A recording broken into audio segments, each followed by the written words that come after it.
Doctor Kritika, founder of त्रय आयुर्वेदा।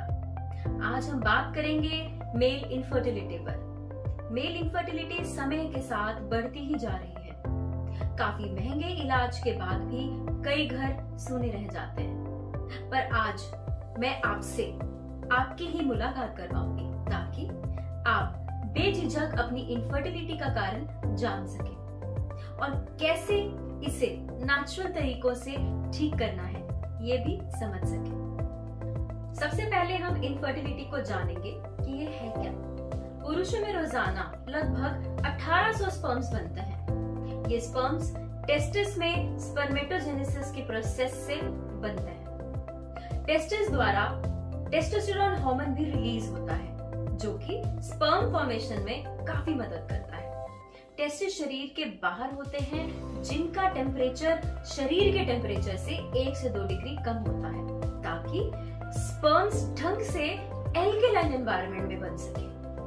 आयुर्वेद के अनुसार अगर हमारा खाना पीना और रहन सहन अच्छा है तो हमारा मेटाबॉलिज्म अच्छा होता है, या जिसकी वजह से हमारे खाए हुए भोजन का रस अच्छी क्वालिटी का बनता है और उसी रस से रक्त, मांस, मेद, अस्थि, मज्जा और फाइनली शुक्र और ओज बेस्ट क्वालिटी का बनता है। पर सोचिए, इसमें से कोई भी एक प्रोसेस में गड़बड़ हो जाए तो होगा क्या?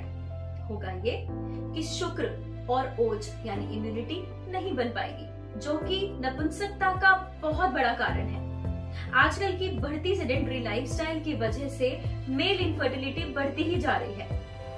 आइए जाने कुछ और कारणों के बारे में जिस वजह से मेल इनफर्टिलिटी बढ़ती जा रही है। सबसे पहला कारण है स्ट्रेस। स्ट्रेस की वजह से टेस्टोस्टेरोन हार्मोन बिगड़ता है। टेस्टोस्टेरोन स्पर्म्स की प्रोडक्शन और क्वालिटी को बनाए रखता है। तो समझ लीजिए, अगर टेस्टोस्टेरोन बिगड़ा तो आपकी स्पर्म की क्वालिटी भी बिगड़ सकती है। दूसरा कारण है बैड हैबिट्स। बैड हैबिट्स जैसे स्मोकिंग, ड्रिंकिंग या ड्रग्स। इसके बारे में मैं ज्यादा नहीं बोलूंगी क्योंकि सबको पता है कि ये हमारे शरीर के लिए हार्मफुल होता है। तीसरा कारण है फिजियोलॉजिकल इश्यूज जैसे स्पर्म्स ही ना बनना, टेस्टिकल्स में ब्लॉकेज होना या फिर टेस्टिस में कोई भी मॉर्फोलॉजिकल डिफेक्ट होना। यानी कि अगर किसी भी शरीर के अंग में अगर मॉर्फोलॉजिकल डिफेक्ट है तो कहीं ना कहीं फिजियोलॉजी में भी प्रॉब्लम आएगी। मतलब अगर कोई भी ऑर्गन जो नॉर्मल वर्किंग करता है तो उसकी वर्किंग में बाधा आएगी। अगर टेस्टिस की मॉर्फोलॉजी जन्म से ही या किसी एक्सीडेंटल इश्यूज की वजह से बिगड़ती है तो कहीं ना कहीं स्पर्म्स पर भी इफेक्ट पड़ता है। अगला कारण है पैथोलॉजिकल इश्यूज जैसे टेस्टिस में कोई इन्फेक्शन या इंजरी हो जाना या कोई सिस्ट या ट्यूमर बन जाना। अगर आपकी टेस्टिस में किसी भी तरह की कोई इंजरी या ट्यूमर बन जाए तो समझ लीजिए आपके फंक्शंस भी बिगड़ेंगे, और अगर फंक्शन बिगड़ेगा तो कहीं ना कहीं स्पर्म का जो फॉर्मेशन है वो बिगड़ेगा। अगला कारण है स्टेरॉइड्स। कई लोग मसल गेन करने के चक्कर में स्टेरॉइड्स लेना शुरू कर देते हैं जो कि मेल इनफर्टिलिटी का बहुत बड़ा कारण बनता जा रहा है, इसलिए स्टेरॉइड्स ना लें। इससे अगला कारण है दवाइयों का सेवन करना। दवाइयां खाना बुरी बात नहीं है, पर अगर आपको कोई भी हेल्थ प्रॉब्लम है और उसके साथ मेल इनफर्टिलिटी है तो आपको अपने डॉक्टर को बताना है कि आपको इनफर्टिलिटी की प्रॉब्लम है, तो आपको वो जो दवा देंगे वो बहुत सोच समझ के देंगे। जैसे एंटी एंड्रोजेंस या फिर ओपॉइड्स या एंटी इंफ्लेमेटरी मेडिसिन को अगर आप लेते हैं तो कहीं ना कहीं इसका असर आपके स्पर्म फॉर्मेशन पे भी होता है, तो बहुत ही ध्यान से आप मेडिकेशंस लें। अगला कारण है radiations. Over exposure to radiation जैसे मोबाइल्स, वाईफाई या फिर हीट प्रोड्यूसिंग फैक्ट्रीज में काम करने वाले लोगों में मेल इनफर्टिलिटी पाई जाती है। कोई भी रेडिएशन अगर टेस्टिस पर पड़े तो उसका टेम्परेचर बढ़ने लगता है और स्पर्म बनने की प्रक्रिया भी बिगड़ती है और रिजल्ट मिलता है इनफर्टिलिटी। कई लोग टाइट कपड़े पहनते हैं या फिर लंबे समय तक सिटिंग करते हैं जिस वजह से भी टेस्टिस का टेम्परेचर बढ़ता है जो कि मेल इनफर्टिलिटी का बहुत बड़ा कारण है। अगला कारण है नींद। प्रॉपर नींद न आना या ज्यादा नींद लेना या नींद की क्वालिटी भी अगर अच्छी नहीं है तो हार्मोनल इम्बैलेंस होता है, जिस कारण इनफर्टिलिटी हो सकती है। आप देख सकते हैं कितने सारे ऐसे कारण हैं जो हम इग्नोर कर देते हैं, जो कि आपको इनफर्टिलिटी की तरफ ले जाता है।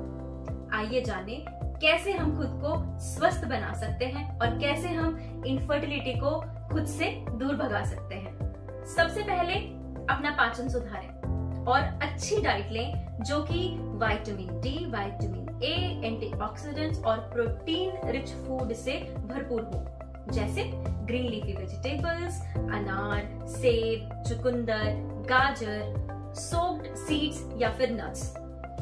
दूसरा, अवॉइड करें अनसैचुरेटेड फैट डाइट को। पैक्ड फूड और प्रिजर्वेटिव फूड्स को बिल्कुल बंद कर दें। तीसरी सुरक्षा है, मोबाइल या लैपटॉप को खुद से कम आधा मीटर की दूरी पर रखना, और अगर आप ट्रैवल कर रहे हैं तो उसे बैग में ही रखें, यानी अपने पॉकेट्स में बिल्कुल ना रखें। अगली टिप है, अगर आप टाइट कपड़ों के शौकीन हैं या ज्यादा समय तक बैठे रहते हैं तो डरने की जरूरत नहीं है।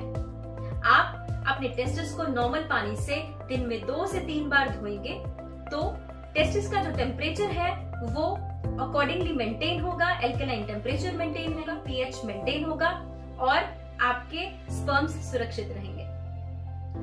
अगली टिप है नींद 7 से 8 घंटे जरूर लें और साउंड स्लीप के लिए मेडिटेशन या प्राणायाम का सहारा ले सकते हैं। ये कुछ छोटी छोटी बातों का आप ध्यान रखेंगे तो आप इनफर्टिलिटी के शिकार नहीं होंगे।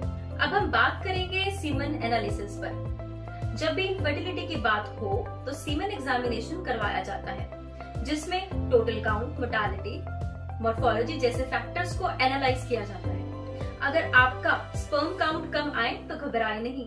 आयुर्वेद में मेल इनफर्टिलिटी के लिए बहुत अच्छे वाजीकरण द्रव्य बताए गए हैं, जो कि आपको संतान प्राप्ति का सुख दे सकते हैं। अगर मैं सीमन एनालिसिस की रेंज की बात करूं, तो अगर आपका काउंट कम भी है तो इसका मतलब ये नहीं कि आप में कोई कमी है। इसका मतलब ये है कि आपकी क्षमता सर्वोत्तम सीमन वाले पुरुषों से कुछ कम है, जो कि सही सलाह और मेडिकेशन से बढ़ाई भी जा सकती है। अब मैं आपको कुछ ऐसे टिप्स दूंगी जिससे आप अपने शुक्राणुओं को बढ़ा सकते हैं। सबसे पहले 1 बूंद लौंग के तेल को 1 चम्मच गर्म पानी में रोजाना 2 से 3 महीने लेने से आप संतान प्राप्ति कर पाएंगे। इसके अलावा 1 चुटकी चूने को गन्ने के रस में मिलाकर पीने से भी आप स्पर्म काउंट बढ़ा सकते हैं। इसके अलावा 10 बादाम रात में भिगोकर अगर सुबह छीलकर आप उसका पेस्ट बना लें और 1 कप दूध में उबालकर खीर जैसा बनने पर खाएं, तो भी आप स्वस्थ शुक्राणु पा सकते हैं। आज हमने बात की मेल इनफर्टिलिटी पर। मुझे लगता है अब आपके काफी सारे डाउट्स क्लियर हुए होंगे। और जानकारी के लिए आप नीचे दिए गए नंबर्स पर कॉल या व्हाट्सएप भी कर सकते हैं। आज के लिए बस इतना ही। नमस्कार।